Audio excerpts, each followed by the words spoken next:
নমস্কার, welcome to my channel. বন্ধুরা, তোমাদের জন্য আজকে নিয়ে এসেছি গরমের আরও একটি রেসিপি, সাবুদানার পায়েস। তাহলে চলো দেখে নিই কীভাবে বানানো হচ্ছে এই পায়েস। সাবুদানার পায়েস বানানোর জন্য এক বাটি সাবু এখানে নিয়ে নিয়েছি। তোমরা কাপ বা বাটি যে কোনো জিনিসই মাপ করে নিতে পারো। এখন এই সাবুদানাগুলো জল দিয়ে ভিজিয়ে রাখবো 2 ঘন্টার জন্য। তবে জলের মাপটা একটু পরিমাণ মতো দিতে হবে। দুধ আছে 1 লিটার। 1 লিটার দুধকে ফুটিয়ে হাফ করে নিয়েছি। চিনি নিয়েছি 2 টেবিল চামচ। আর নিয়েছি 2টো তেজপাতা, কিছুটা কাজু, কিছুটা কিশমিশ আর কয়েকটা আলমন্ড বাদাম আছে। সাবুদানাগুলো 2 ঘন্টা ভিজিয়ে রাখার পর জল দিয়ে পরিষ্কার করে ধুয়ে নিয়েছি।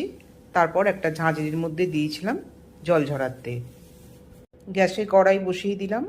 কড়াই গরম হয়ে গেলেই দিয়ে দেবো এর মধ্যে পরিমাণ মতো ঘি। 1 টেবিল চামচ মতো ঘি এখানে দিচ্ছি বাদাম আর কিশমিশটা ভেজে নেওয়ার জন্য। ঘি গরম হয়ে গেছে, প্রথমেই দিয়ে দিলাম কাজু বাদামটা। এরপর দেব আলমন্ড, কিশমিশ পরপর দেব আর হালকা করে ভেজে নেব। আলমন্ডগুলো কুচি করে নিয়েছি, কাজু বাদামের পরে এটা দিয়ে দিলাম। এরপর দিয়ে দিচ্ছি কিশমিশগুলো।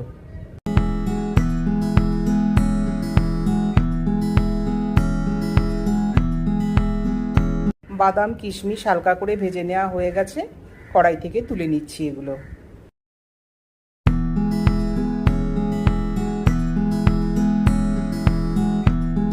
বাদামটা তুলে নেওয়ার পর ওই কড়াইয়ের মধ্যেই দিয়ে দিলাম ভেজানো সাবুটা। সাবুটা ঘিয়ের সঙ্গে হালকাভাবে নাড়িয়ে নিলে পায়েসের ফ্লেভারটা খুবই সুন্দর হয়। এবার দিয়ে দিচ্ছি এর মধ্যে 2টো তেজপাতা। আগে থেকে যে দুধটা ফুটিয়ে রেখেছিলাম সেই দুধটাও এবার সাবুর মধ্যে দিয়ে দিলাম।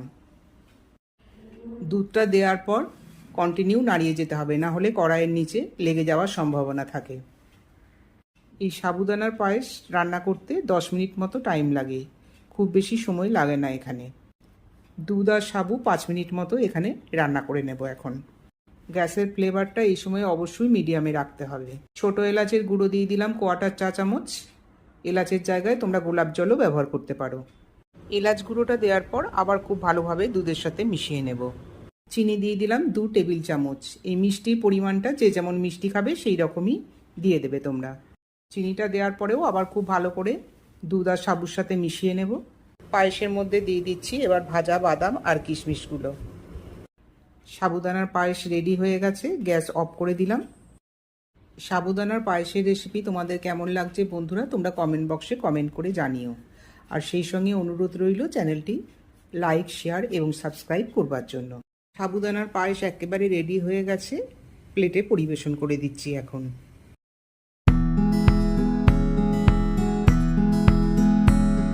ভাজা কাজু বাদাম আর কিশমিশ দিয়ে পায়েসটা একটু সাজিয়ে দিলাম উপর থেকে। তাহলে বন্ধুরা, আজকের মতো এই পর্যন্ত। আবার দেখা হবে অন্য কোনো রেসিপি নিয়ে। নমস্কার।